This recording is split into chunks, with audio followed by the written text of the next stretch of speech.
Voilà, bonsoir Marc. Bonsoir. Je te remercie très sincèrement d'avoir pu te libérer pour faire cet échange autour d'un thème qui te tient très à cœur et moi aussi, raison pour laquelle je souhaitais en discuter avec toi, d'autant plus que toi comme moi nous sommes avocats et que la question juridique nous importe au plus haut point. Autour en particulier de la notion de neutralité que nous allons aborder aujourd'hui, neutralité en Belgique, inclusive, exclusive, selon, et puis évidemment la question de la laïcité. Tu as donc écrit ici un livre tout récent, Neutralité en eau trouble, qui nous expliquera certainement ce qu'est évidemment la neutralité et pourquoi, le cas échéant, en eau trouble, alors même que la jurisprudence que tu cites, qu'elle soit interne ou internationale, semble, je dirais, pour le coup, assez unanime pour dire qu'il est possible de faire en sorte que nous vivons dans une démocratie où la religion, évidemment, je dirais, peut s'exercer, mais dans une mesure, je dirais, limitée, puisque vivre en société, c'est aussi évidemment faire en sorte que on puisse critiquer la religion et que la religion ne soit pas, je dirais, trop intrusive, notamment dans le domaine de l'administration, de l'enseignement, des entreprises notamment. Donc je l'ai dit, tu es un avocat belge au barreau donc de Bruxelles, tu es également professeur ordinaire à l'ULB, président du Centre de droit public dans Non, cette je ne suis même... plus. Tu Je ne ne l'es suis plus plus président du centre public. Je l'ai été pendant plus de 20 ans, et tu l'as, mais, tu as cessé quand? mais ben, j'ai cédé le témoin à Jérôme Seguier aujourd'hui. C'est lui Voilà. qui... Ah voilà, c'est tout chaud, Oh, ça montera il y a quelques mois quand même. il y a Quelques quelques mois. mois. L'avant-propos du livre m'intéressait en fait à plusieurs titres parce que de fait il expose un petit peu les raisons pour lesquelles tu as écrit ce livre. Je te laisse éventuellement le dire en quelques mots. Pourquoi de fait ce livre, alors qu'il y a évidemment déjà d'autres livres qui ont été écrits sur la matière, on se compris par rapport au fait que la religion est retracée, qu'elle soit interne ou internationale. Donc pourquoi ce livre, Marc? Oui, pour une raison bien simple, c'est que c'est un peu les hasards de la vie d'abord. C'est les hasards, c'est-à-dire que j'ai toujours été profondément laïque, mais pas du tout un laïque à la belge. C'est-à-dire, pour moi, la laïcité, dans toute sa noblesse, c'est la loi de 1905, c'est le concept de laïcité française. Euh, et c'est une approche donc très claire de la séparation des églises et de l'État, avec ce qu'était vraiment la loi de 1905 dans ce qu'elle a été, dans son aboutissement, et pas dans sa préparation. Dans sa préparation, c'était une loi anticléricale, et dans son aboutissement, c'était une loi qui consacrait de manière inconditionnelle la liberté de conviction, mais avec une séparation des églises et de l'État. Et j'ai le sentiment de plus en plus, et ça c'est même après avoir écrit le livre, ça paraît plus net encore, qu'en Belgique, on recule dans les deux dimensions. La liberté de conviction est de moins en moins acquise, et la séparation des églises et de l'État a toujours été largement remise en cause, alors que si on voit ce qu'est le système institutionnel, sous réserve du financement des ministres du culte et du financement public de l'enseignement catholique, mais qui de fait est financé aussi en France, on n'est pas loin d'être un État laïque qui ne se dit pas comme tel et qui ne s'assume pas comme tel, mais qui s'assume de moins en moins comme tel aujourd'hui, avec un repli communautaire qui est tragique et une gauche telle que je la concevais en perdition. Mais pourquoi j'ai écrit ce livre? Pour une raison qui est claire, c'est que ma vie professionnelle m'a amené à défendre les pouvoirs publics. Au départ, la ville de Charleroi, avec un bourgmestre qui était d'ailleurs CDH à l'époque, qui était Jean-Jacques Viseur, qui ne tolérait pas qu'on arbore des signes convictionnels dans l'enseignement communal. Puis la ville de Bruxelles, qui a été longtemps un des fers de lance de cette neutralité d'apparence. Et puis aussi Actiris, où j'ai perdu. Et puis maintenant, la commune d'Ans, on était quand même pour l'essentiel gagné devant la Cour de justice de l'Union européenne. La province Brabant-Wallon aussi. Donc j'ai eu beaucoup de clients où j'étais amené sur le terrain à défendre la neutralité d'apparence, terme que je préfère à neutralité exclusive d'ailleurs. Euh, et j'ai touché la doctrine. Et je me suis rendu compte, avec assez d'effroi, que la doctrine penchait, en Belgique en tout cas, fondamentalement dans l'autre sens. Et je me suis rendu compte aussi qu'il y avait, et c'est pas une critique dans ma bouche, parce que je peux faire l'inverse, enfin la même chose, mais plutôt mais dans une perspective intellectuelle inverse, mais qu'il y avait une militance doctrinale, avec deux foyers, un qui était très clairement localisé à Saint-Louis, où on s'est rendu compte d'ailleurs que dans certaines procédures, il y avait une intervention souterraine de juristes de Saint-Louis, avec un homme qui est charmant sur le plan interpersonnel, qui est Xavier Delgrange, premier auditeur au Conseil d'État, et qui est parvenu même à se faufiler de telle manière qu'il donne des cours de neutralité, ce qui est quand même un peu une aberration intellectuelle pour ce qui me concerne. Mais l'homme, je répète, je m'entends bien avec lui, il est humainement charmant, mais c'est un militant des accommodements raisonnables. Et donc, il y a ce pôle Saint-Louis, puis il y a un pôle dans mon université avec Isabelle Rorive, pour qui j'ai à la fois estime et tendresse, mais là, on est aux antipodes intellectuellement, et Emmanuel Bribosia, qui, nonobstant toutes les immenses qualités de juriste qu'elle a, est, j'ai envie de dire, malheureusement à la Cour constitutionnelle, parce que ça pèse évidemment sur le juge constitutionnel belge aujourd'hui. Et donc, je me suis dit, c'est fou, il y a cette militance, et les autres, ils sont muets. Et les autres, on ne les entend pas. Il y a quelques articles, Geoffrey Ninan avait écrit un article tantôt, mais il n'y avait pas une analyse en profondeur de cette question et d'une manière intègre. Parce que là, j'ai quand même eu le sentiment très fort qu'il y avait une sorte de manipulation du discours juridique dans l'analyse de la jurisprudence. Parce que c'est vrai qu'il y a des tas de décisions qui font énormément de bruit, qui sont généralement des décisions d'instance. Et le législateur étant généralement fugitif et latitant, il y a une marge d'interprétation et le juge va rendre une décision là où ses convictions le portent. Et dès le moment où il est plutôt inclusif dans ses convictions, eh bien, il rend des décisions inclusives. Et à l'inverse, s'il ne l'est pas, il va dans l'autre sens. Mais plus on montait dans les juridictions, que ce soit interne ou a fortiori internationale, on se rendait compte que la neutralité d'apparence n'est pas forcément considérée comme une obligation, mais qu'en tout cas, elle n'est jamais considérée comme discriminatoire, ce qui est le discours de cette doctrine qui se prévaut des comités des droits de l'homme de l'ONU, mais ce n'est pas des juridictions, ce sont des jurisconsultes qui font de la soft law, et dans un univers où, par définition, les religions ont plus de poids que dans une logique européenne et a fortiori nationale.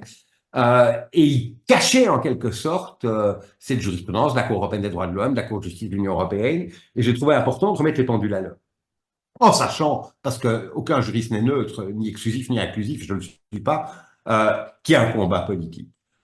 Et que ce combat politique, c'est un combat contre l'islam politique qui est en pleine effervescence. Aujourd'hui, il suffit de voir la campagne électorale auquel on a lieu et voir le marasme bruxellois. C'est clair qu'on a soit au pire des tenants conscients de l'islam politique, ou bien de magnifiques idiots utiles de cet islam politique avec la quintessence dans un parti qui est naturellement le mien, mais dans lequel je ne me reconnais plus, en tout cas à Bruxelles, qui est le Parti socialiste, qui est devenu effroyablement communautariste. Et donc, il était important de remettre des principes au cœur du débat. Et mon ouvrage, c'est ça, c'est remettre des principes au cœur du débat, avec toute une série de lignes de force et un retour à quelque chose qui sont des valeurs démocratiques fondamentales.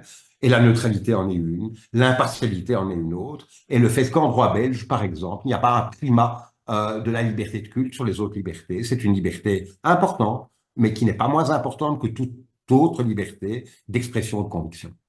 C'est ça.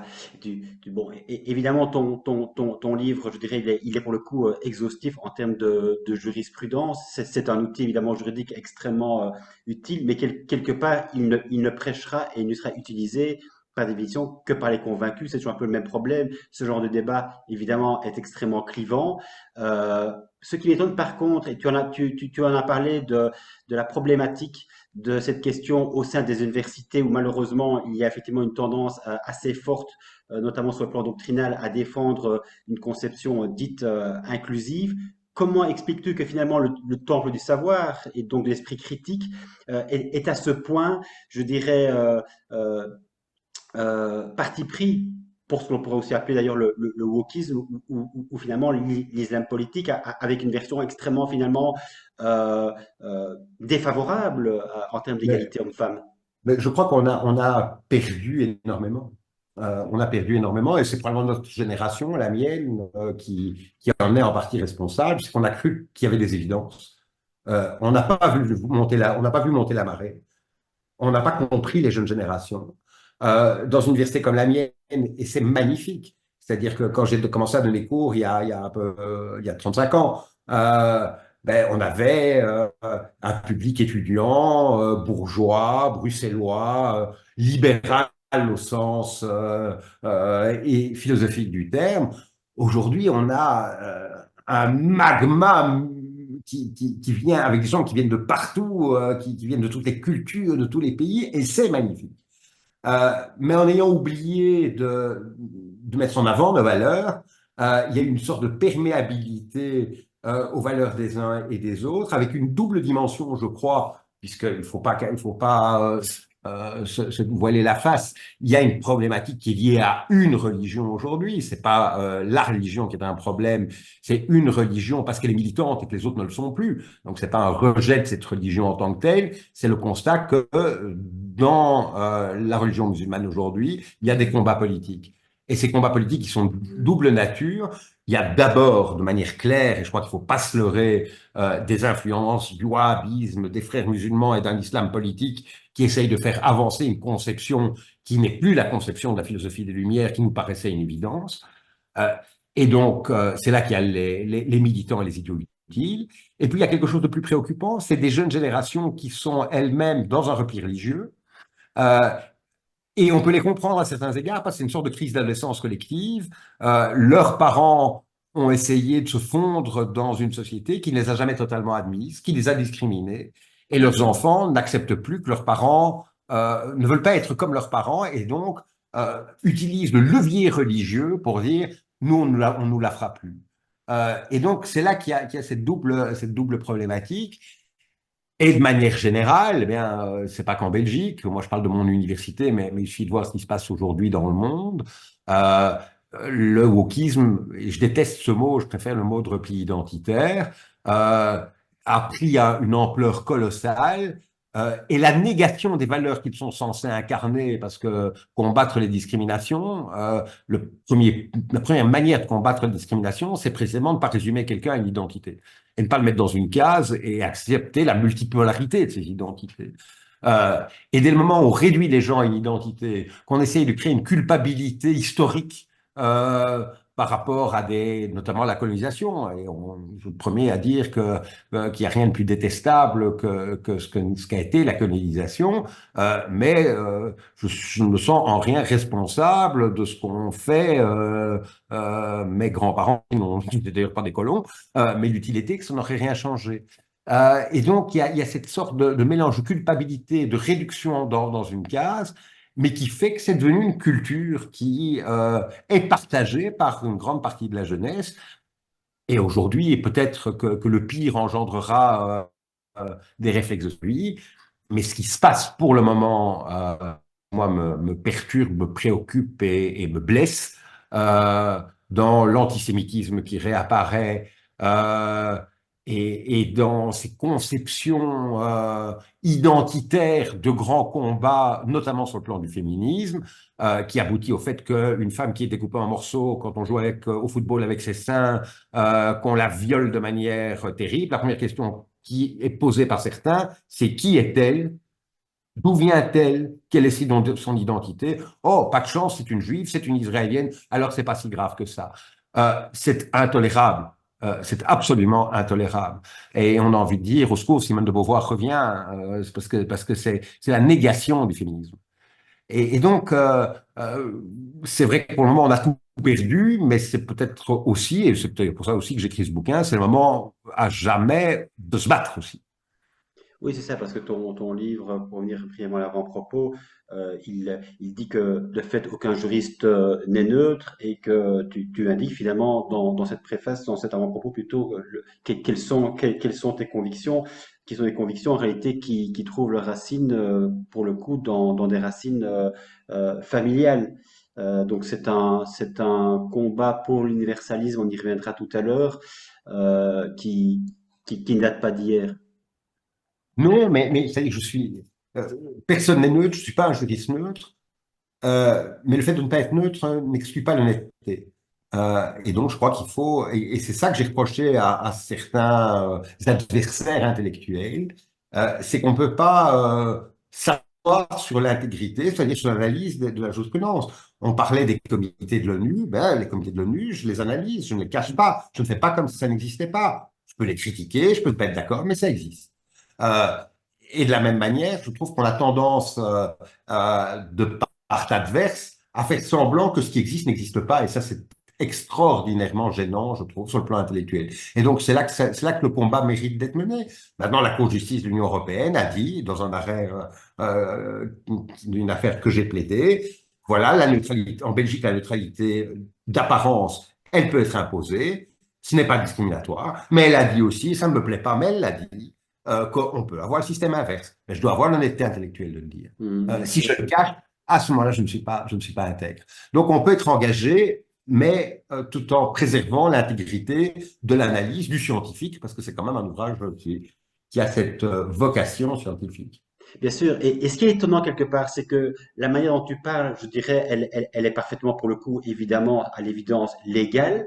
Et le fait finalement de défendre certains droits, malheureusement, est tellement clivant que défendre des droits, c'est forcément pour certains euh, être à l'encontre de droits d'autres personnes, ici en particulier par rapport à certaines pratiques musulmanes. Et donc il y a un clivage, ce qui fait que très rapidement, tu peux être traité, et j'imagine que tu l'as déjà été, Ah, oui. des fascistes Non, non, non, soyons un peu plus clairs, de d'islamophobe, personnes d'extrême droite. de fascistes islamophobes. Euh, Oui, trois remarques par rapport à ça. Trois remarques, et je crois qu'elles sont importantes. Euh, la première, et je crois que ça c'est vraiment quelque chose de fondamental, c'est qu'il est clair qu'en Belgique, il n'y a pas de primauté de la liberté de culte. L'article 19 de la Constitution met la liberté de culte sur le même plan que n'importe quelle autre conviction. Et la Cour constitutionnelle l'a magnifiquement dit à propos de la protection animale. En disant, ceux qui protègent les animaux n'ont pas droit à une protection diminuée par rapport à ceux qui se revendiquent d'un culte. Deuxième observation, il y a un organisme qui provoque mon dégoût. Et je peux t'assurer que quand j'utilise le terme dégoût, union. je fais preuve de modération par rapport à ce que je ressens. C'est l'UNIA. Dire que même si c'est un centime de mes impôts sert à financer ces gens-là, c'est pour moi totalement intolérable parce que cette jurisprudence que j'évoque, elle existe. Ils ont pris des tôles devant toutes les juridictions suprêmes par rapport à la thèse qu'ils défendaient et ils continuent, avec l'argent des contribuables, à mener des actions qui sont fondées sur le fait que ce serait une discrimination que d'imposer dans l'administration ou dans l'enseignement notamment supérieur la neutralité d'apparence. Et tout récemment, ce personnage qui n'est pas forcément antipathique quand on le croise, mais qui est une certaine, et je pèse mes mots, qui sur le plan intellectuel est infect, avec tout ce que ça peut impliquer, qui est Patrick Charaillet, dans un congrès contre l'antisémitisme qui était magnifique. Il est intervenu, il a dit, ah, mais oui, c'est vrai que c'est terrible qu'il y a de l'antisémitisme. Accessoirement, UNIA ne s'est pas du tout occupé du carnaval d'Alost. Hein, donc, il y a une grande cohérence dans leur combat. Il dit, ah, mais je propose que même les juifs, ceux qui ne sont pas juifs, portent la kippa pour combattre l'antisémitisme. Autrement dit, quand il fait semblant de combattre l'antisémitisme, il développe de manière sous-jacente et souterraine son combat pour le fait qu'il y a un port généralisé des signes conditionnels pour tout le monde. Troisième observation, et elle n'est pas moins inquiétante, et c'est une affaire qui me tient profondément à cœur et que je gère pour le moment.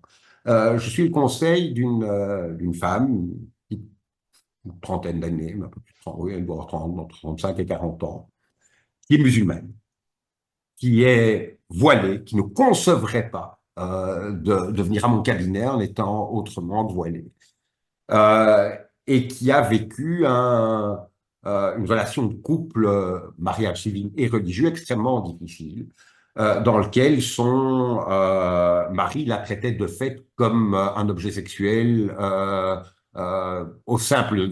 sur le simple fait qu'il était marié et qui voulait l'empêcher de reprendre un emploi qu'elle avait dans l'enseignement qu'elle donnait tout en ôtant son voile. Et c'est passionnant de parler avec cette femme parce qu'on est aux antipodes sur le plan idéologique. Autant je suis athée profondément, autant elle est profondément attachée à sa religion. Et c'est très beau, et je trouve que c'est une belle leçon qu'elle me donne à moi. Je dis, mais je suis profondément musulmane. Je n'imagine pas marcher dans la rue autrement que voilé, mais j'ai droit à l'égalité. J'ai le droit de mettre un objet sexuel. J'ai le droit de travailler, même en enlevant mon voile si je le souhaite.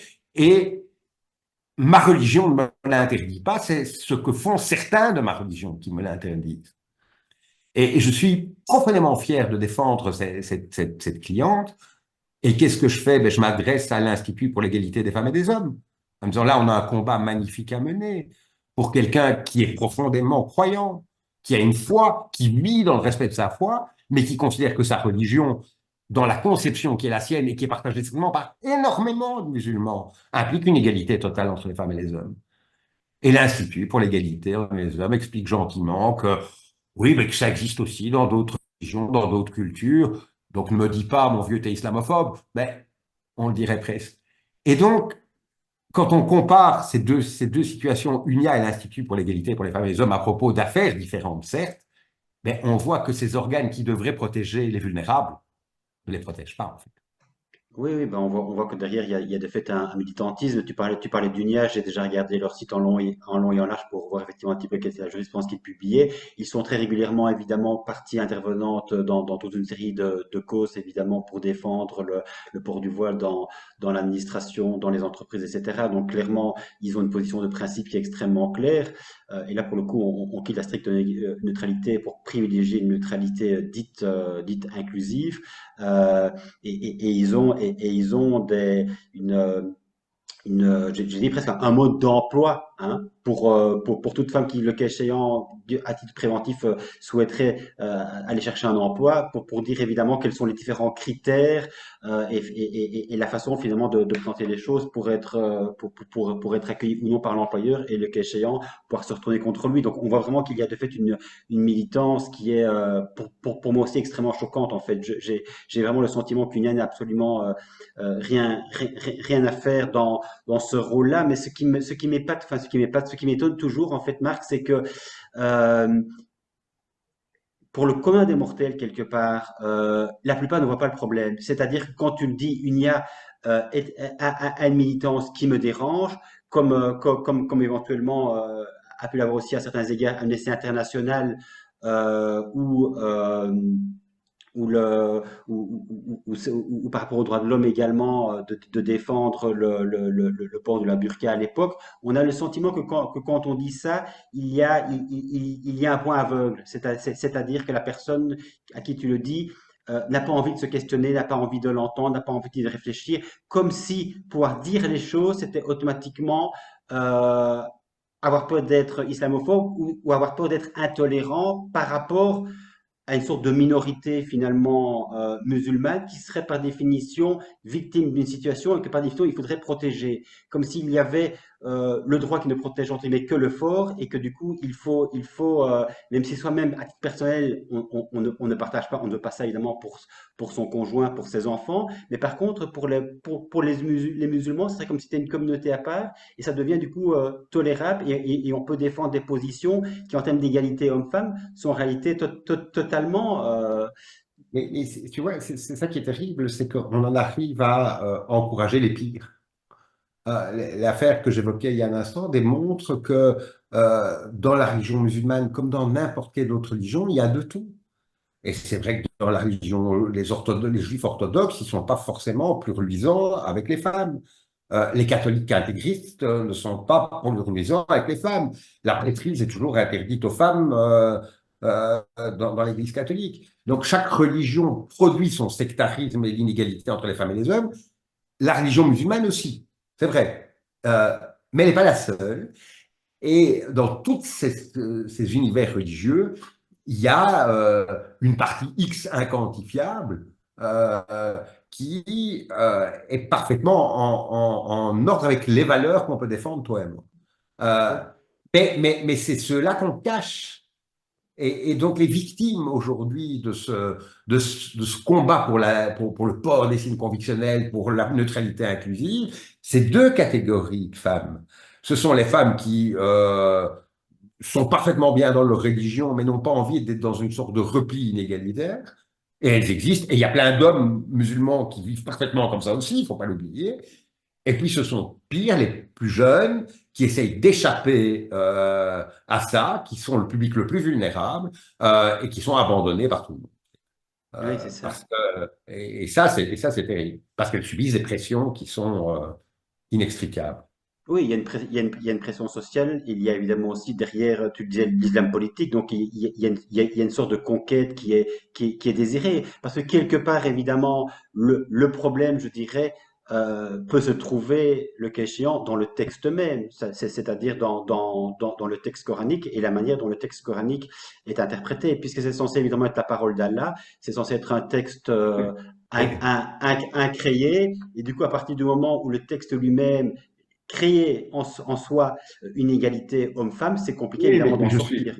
je suis pas un spécialiste des Écritures saintes, quelles qu'elles soient, donc je vais pas parler de ce que je connais pas. Mais j'ai quand même l'intime conviction qu'on peut trouver dans tous ces textes une chose et son contraire, même dans leur version ancienne. Euh, et que tout est une question à la fois d'évolution et d'interprétation. Mais qu'on se repose sur le bout du texte qui arrange une conviction, d'un côté comme de l'autre d'ailleurs. Hein. Mais donc, euh, l'égalité entre les femmes et les hommes, elle doit être innégociable par rapport à qui que ce soit et par rapport à quel groupe que ce soit. Mais je suis persuadé qu'on peut trouver des textes dans toutes les religions qui permettent de dire le contraire des textes de ces religions qu'on utilise aujourd'hui pour produire de l'inégalité. Oui, enfin, c'est peut-être plus délicat pour le Coran parce qu'effectivement, c'est pas un texte qui est censé être interprété dans la mesure où il est censé être incréé, c'est-à-dire c'est la parole d'Allah.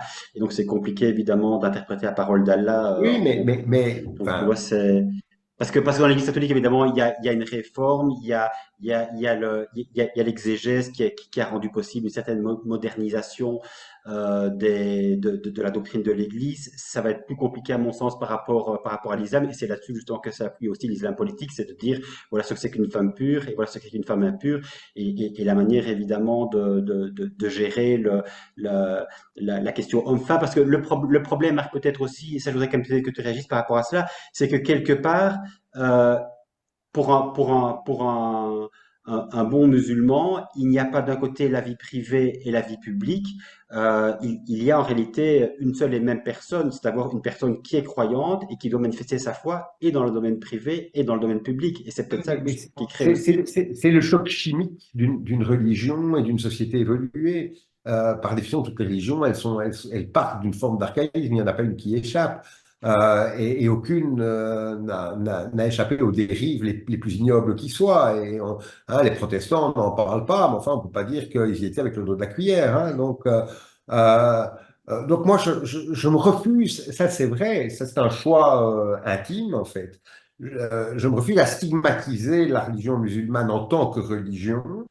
Par contre, je combattrai avec acharnement tout ce qui est instrumentalisé dans cette religion pour remettre en cause les valeurs fondamentales qui doivent être celles d'une démocratie moderne. Mais je n'irai jamais dire que cette religion est antithétique avec la démocratie moderne. Je crois que toute religion, celle-là comme une autre, a une capacité d'évoluer. Et je répète, moi je suis un homme de terrain dans une ville où j'ai de nombreux clients et de nombreuses clientes qui sont profondément musulmanes, profondément croyantes, au-delà du cas d'école que j'évoquais tout à l'heure. Euh, pour nombre d'entre elles, ces questions ne se posent même pas. Elles sont des femmes libres, mais elles sont croyantes. Bon, elles boivent peut-être pas d'alcool, elles font peut-être le ramadan, mais ça ne regarde qu'elles.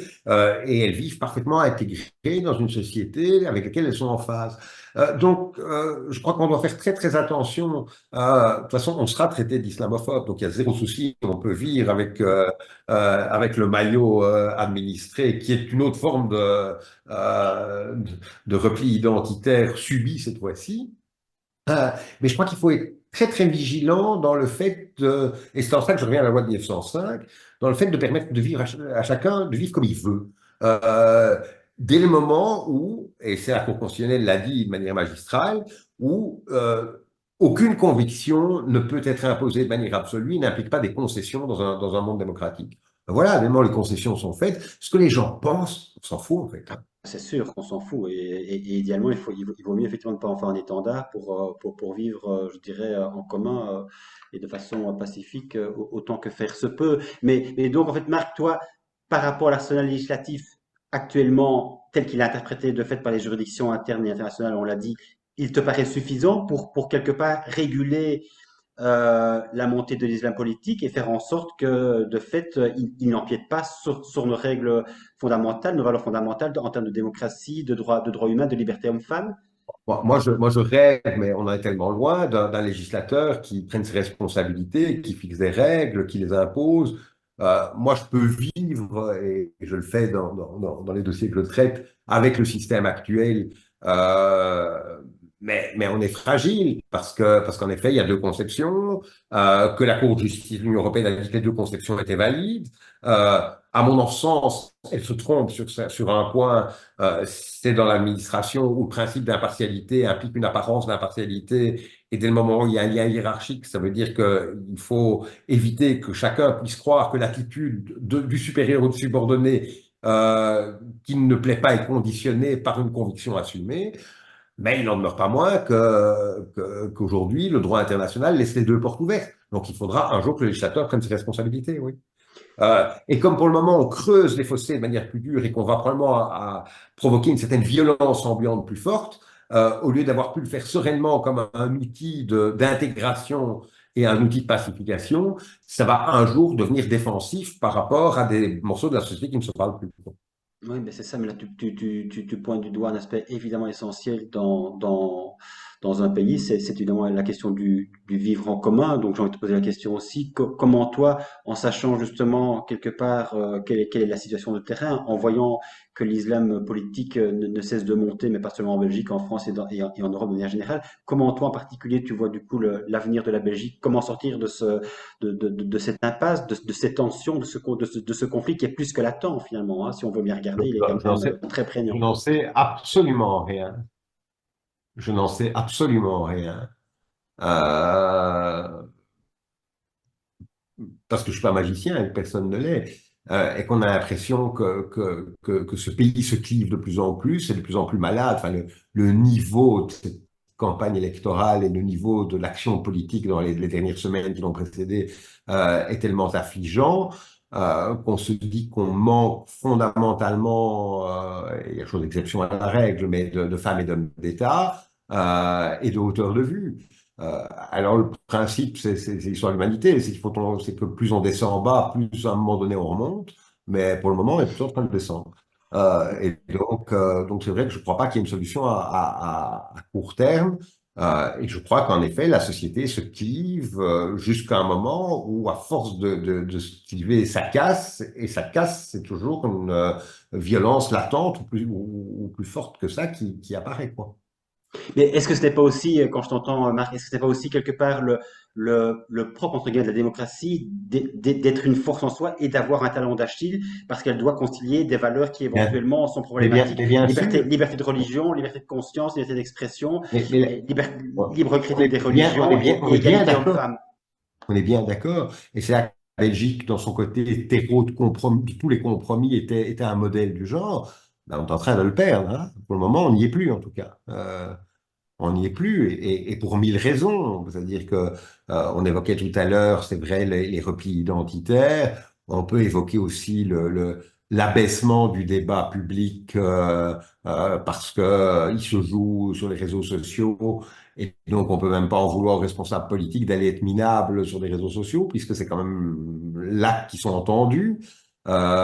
Les différences entre le nord et le sud du pays sont de plus en plus palpables, flagrantes, et donc, de manière générale, il y a toute une série de processus cumulés qui font que pour le moment, il est difficile d'avoir un débat qui se relève. Mais on peut supposer, espérer que ça reviendra, mais j'ai l'impression que c'est pas totalement pour demain, et en tout cas pas après les prochaines élections. Hmm. Dis Marc, on va pas être trop long parce que je sais qu'il y a des étudiants qui sont en examen, malheureusement, et que les parents doivent un petit peu s'investir dans cette période critique, mais je voudrais quand même ne pas Faire à terminer manger. faire à manger. Donc, il faut être très pratico-pratique, mais je voudrais quand même pas terminer l'entretien sans parler pour moi d'un aspect extrêmement essentiel que j'ai découvert notamment à l'occasion de la projection du film Amal à Oulé Saint-Lambert. C'était un film absolument magnifique qui montrait justement la réalité, là pour le coup, dans l'enseignement. Hein. On parle de Sciences Po en France, mais effectivement aussi en Belgique, il peut y avoir des problèmes. Il y avait notamment une prof de la haute école, Ferrer, que tu connais très bien, cette école, puisque tu as plaidé également un dossier devant la Cour constitutionnelle. Donc, de nouveau, le droit dit une chose et ça peut être protégé. Et en même temps, l'établissement scolaire finalement finit par plier et admettre le voile, en ce compris, dans le temple du savoir. Mais donc, c'était aussi l'occasion de présenter un mouvement qui a émergé au printemps 2023, je pense, qui a un manifeste qui a été publié en février 2024 et qui, moi, évidemment, me parle énormément parce que là, précisément, c'est une façon de donner quelque part la parole et aussi de rendre crédible un autre point de vue qui était cette fois-ci un point de vue universaliste. Tu veux nous parler de ce mouvement?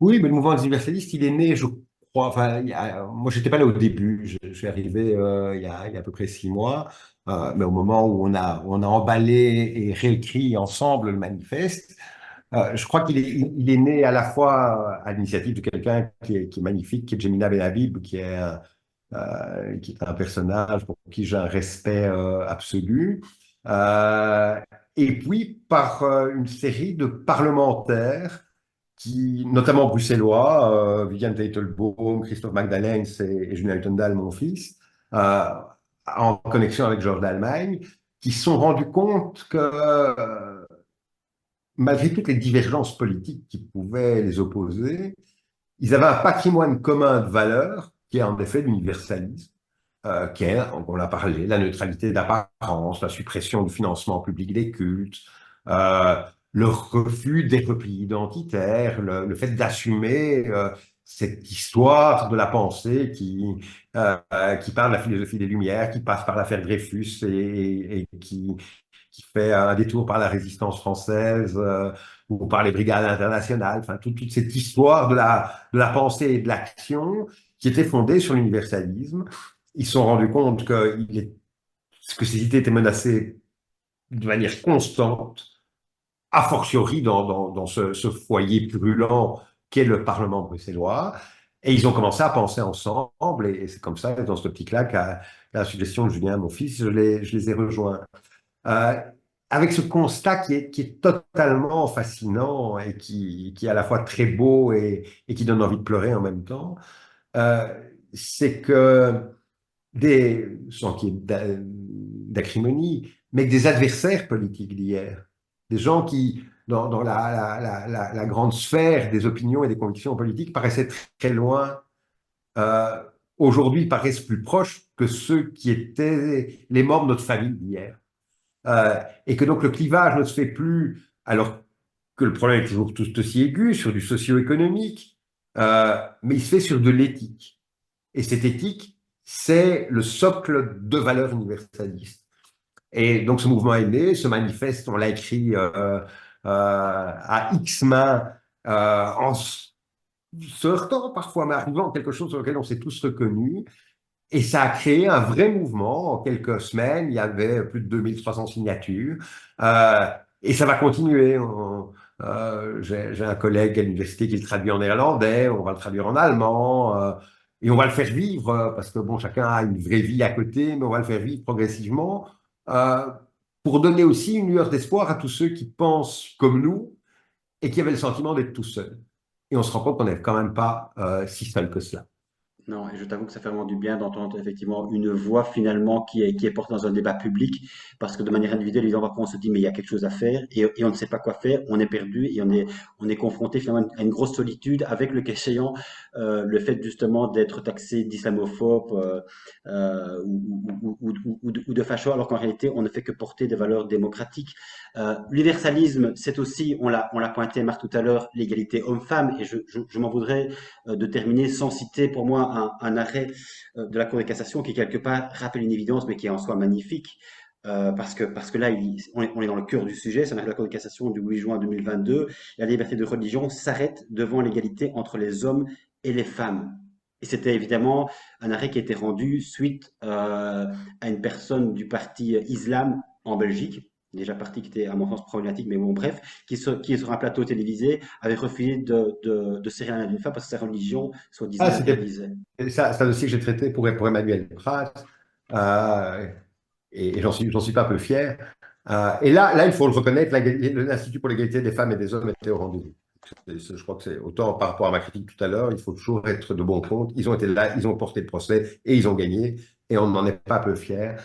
C'est un homme qui refusait non pas de serrer la main d'Emmanuel Prats, c'est Entre encore plus, autres. Ouais, il refusait de la regarder ouais, c'est et de juste. lui parler. Alors là, on voit qu'on est loin, hein. et, il On est très très loin. et on voit aussi que les guerres doivent être menées contre cela. Oui, oui, donc très, très, très bel arrêt. Et donc, dans ce livre, puisqu'effectivement, c'est un petit peu le point de départ de notre échange, c'était le livre qui vient de sortir et qui fait donc état de la jurisprudence, je vais dire de façon exhaustive. La liberté de religion, même combinée avec la liberté d'expression, n'autorise pas à traiter différemment une femme d'un homme et d'exprimer à son égard une attitude qu'elle ressentira comme méprisante en raison de son genre. En ce faisant, la Cour de cassation affirme nettement la primauté de la loi civile sur la loi religieuse. C'est fondamental. Tout est dit, tout est dit. Tout est dit. Et un tout grand merci. C'était vraiment avec plaisir. À bientôt, Marc. À bientôt.